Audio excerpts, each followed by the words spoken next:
Hello, everyone. Uh, Today we're gonna talk about blog today. Please, can you share my screen too? Thank you.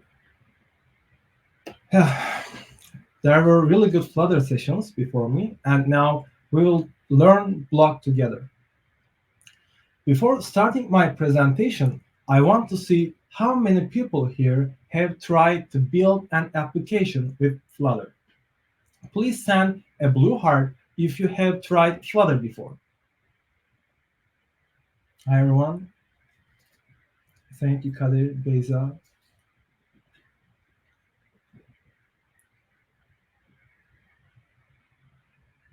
Okay.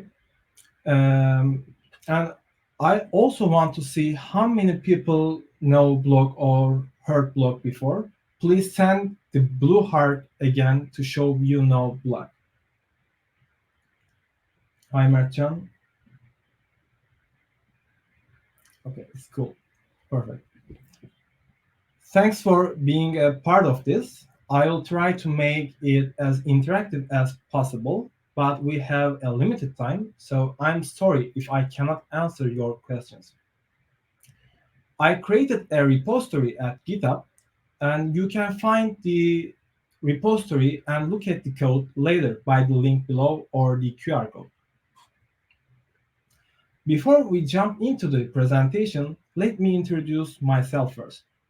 I'm Göktuğ Özdemir, and I'm currently working as a Flutter developer at Side, and I'm also an organizer of Flutter Turkey. By the way, as an organizer, I would like to thank all the organizers of the DevFest Sri Lanka team for their efforts. I'm working on Flutter for 3 years. Moreover, I create contents on YouTube and Medium. You can check over my GitHub repositories for open source projects and feel free to contribute them. Don't forget to connect with me on social media platforms, and you can ask your questions there. I would be happy to answer your questions about Flutter. This session includes these topics. What is state and state management? What is block? Why should we use block? What is stream? Qubit, block, qubit versus block, counter app with qubit, counter app with block, and naming conventions. Let's start with what is state and state management.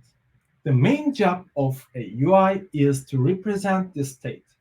The state is when a widget is active and stores its data in memory.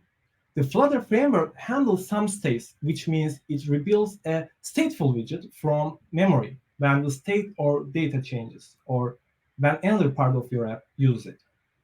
So a more useful definition of state is what data you need to rebuild your UI at any moment in time.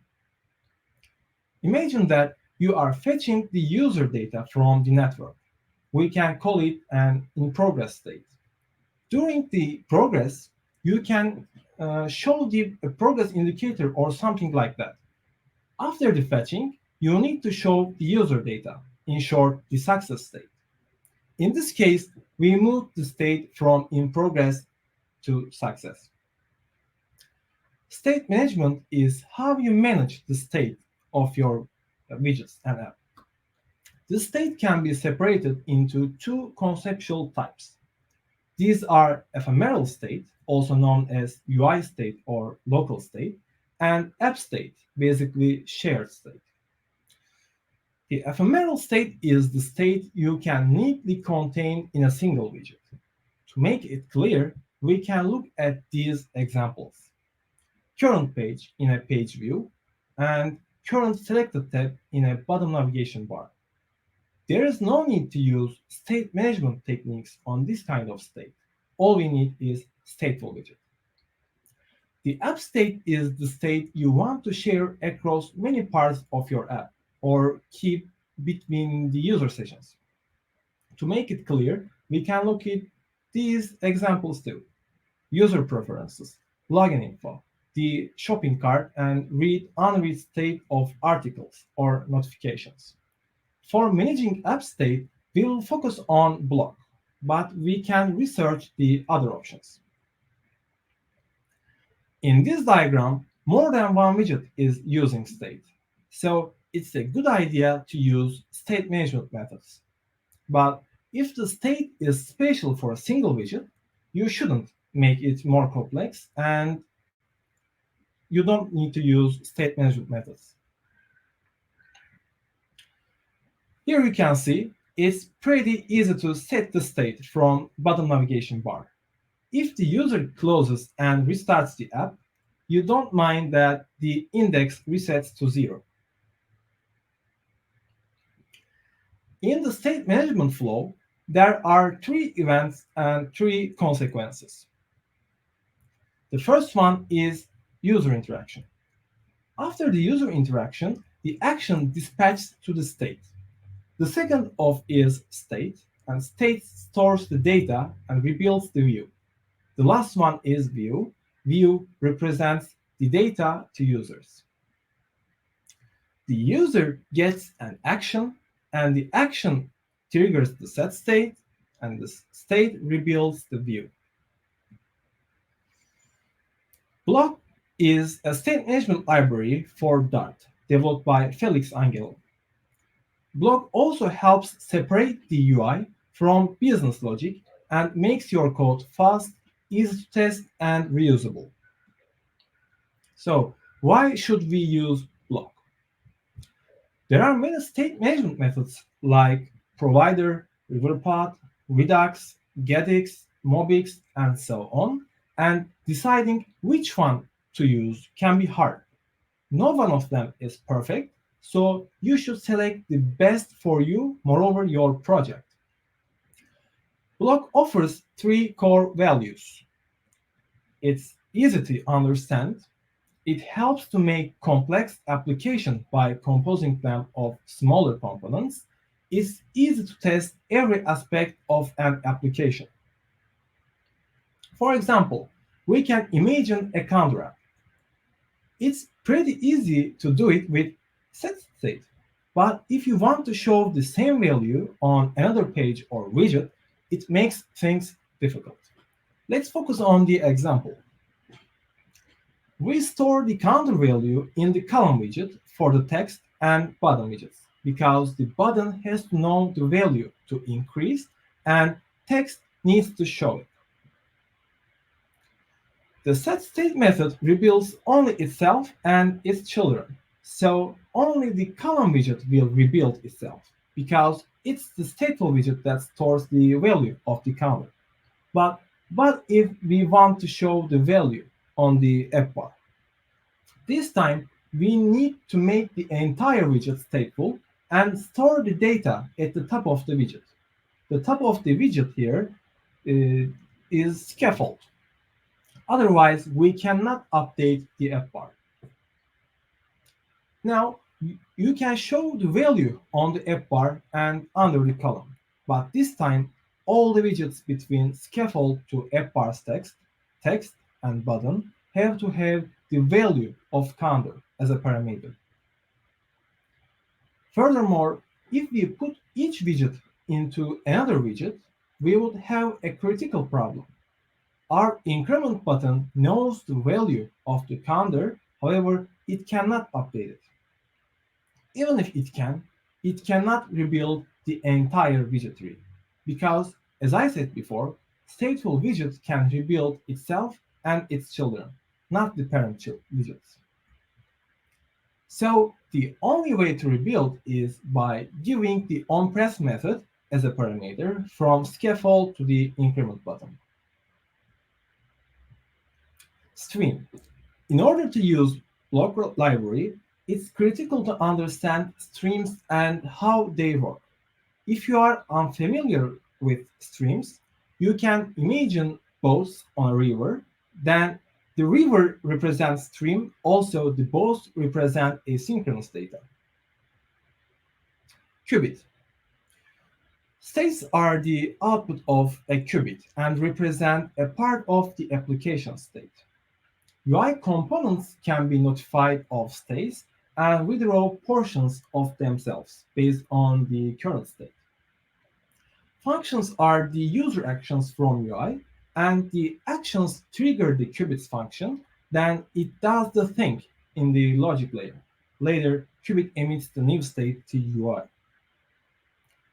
Please only focus on the diagram. A function is called and the qubit emitted a state. Then the counter was 0, but it's 1 now. Let me explain this with a funny story. Please imagine that you are at a restaurant and you are ordering a food. It's being cooked in the kitchen, but you don't know what is happening inside. Then a waiter or waitress is going to give your order after the preparation. In this story, you are the UI, and your order is a function. The receipt is the logic, the kitchen is the qubit, and the food is the state. The receipt should be a secret in the kitchen. That's why we don't share the logic with UI. The emit function needs to be called to be able to change the current state of the qubit and tell the interface on the screen to change. You can compare this to set state.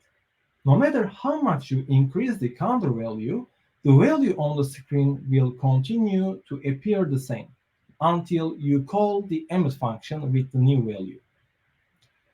We have access to the current state of the qubit at any point in time via the state getter. Bloc is a more advanced class that relies on events to trigger state changes rather than functions. Rather than calling a function and emitting a new state, Bloc receives events and convert the incoming events into outgoing states. State is the same for Bloc as qubit. State are also the output of a block and represent a part of the application state either. Block has events instead. An event is added to the block, emitted a state like qubit. The counter was 0, but it's 1 now again. We have access to the current state of the block at any point in time via the state getter, just like in qubit. Bloc had a map event to state method to handle events and yield a state in older versions, but it's deprecated in version 7.2 and will be removed in Bloc version 8. Now, Bloc requires us to register event handlers with the onEvent as opposed to function in Qubit. An event handler is responsible for converting any incoming events into 0 or more outgoing states. Qubit versus Bloc. We already know Qubit uses functions and Bloc uses events. Events are streams, but functions are not. Now we can check over the advantages deeper. One of the biggest advantages of using Qubit is simplicity. When creating a qubit, we only have to define the state as well as the functions. In comparison, we creating a block, we have to define the states, events, and the event handler implementation. One of the biggest advantages of using Bloc is knowing the sequence of state changes as well as exactly what triggered those changes. For simplicity, let's say we can represent authentication state via an enum. There could be many reasons as to why the application state could change from authenticated to unauthenticated. For example, the user might have tapped a logout button. On the other hand, the user's access token was revoked and they were forcefully logged out. When using Bloc, we can trace how the application state got a certain state. The transition, as you can see on the right of the screen, gives us all the information we need to understand why the state changed. If we had used a qubit, our logs would look like this on the left of the screen. And this doesn't explain which might be critical to debugging and understanding how the state of the application is changing over time. The reason for this is on transition methods gets block as a parameter, on change method gets block base as a parameter instead. Another advantage of block is when we need to take advantage of reactive operators as buffer, bounce time, turtle, and etc. Block has an event sink that allows us to control and transform incoming flow events. For example, if we were building a real-time search, we would probably want to debounce the requests to the backend. With Block, we can provide a custom event transformer to change the way incoming events are processed by the block. With this code, we can easily debounce the incoming events with very little additional code thanks to the RxStart package. If you are still unsure which to use, start with Qubit and you can later refactor or scale up to Block as needed. To get more info, you can check out the blocklibrary.dev. Now we will see some basic codes about how we can create a simple counter application with Qubit. If you remember the example in the previous slides, we use integer as a state. It's not wrong, but we usually use state classes like events because we generally want to store more data in the state, or sometimes we might have more states. Let's look at the example. By the way, you can find the code via the link. First of all, we need to create our state file. We have only one state that stores the count. We generally use the equatable package for comparing the objects. Flutter framework compares the hash code of objects, but we need to compare the fields of objects. For this reason, we use the equatable package and give the fields we want to compare. In this example, we want to compare the count. So we overrode the props getter coming from the equatable package and gave the count into it. The next step is creating the Qubit class. In the constructor, we need to give the initial state as a parameter. The starter value of the counter is 0, so we gave the counter state 0. There are two functions. The first one is to increase the counter named increment. The second one is decrease the counter named decrement. As you can see, we can reach the current state by the state getter, and we are using the current count with +1 or -1. After that, we emit the new state with the emit function. In the main Dart file, we are using a block provider. Block provider takes a qubit or block and a child. You can think that the provider is our data pool. We can access the block inside of the pool. Counter page Dart file is the longest file, so I separated it into two pieces. In the first part, we use a block builder to access the state. We give qubit and state to block builder, and then we can access the state in the builder. Whenever we emit something in the counter qubit, then the builder will rebuild itself by the new value. In the second part, you can see the buttons. We can access the block with the context.read method. In this way, we can call the functions. You can use block provider.off method too. Please attention that we use stateless widget, not stateful widget. There it is. You can see the result. There are two buttons in the float action button. The button above increases the counter and the other one decreases. I just want to remind you that only the widgets in the block builder will rebuild themselves. Now it's time to do it with block. I'm sure that it's not hard as much as you think. Our logic and state will be the same. And this time we will change the events and event handlers only. Don't forget that you can find the code by the link. This time we need events.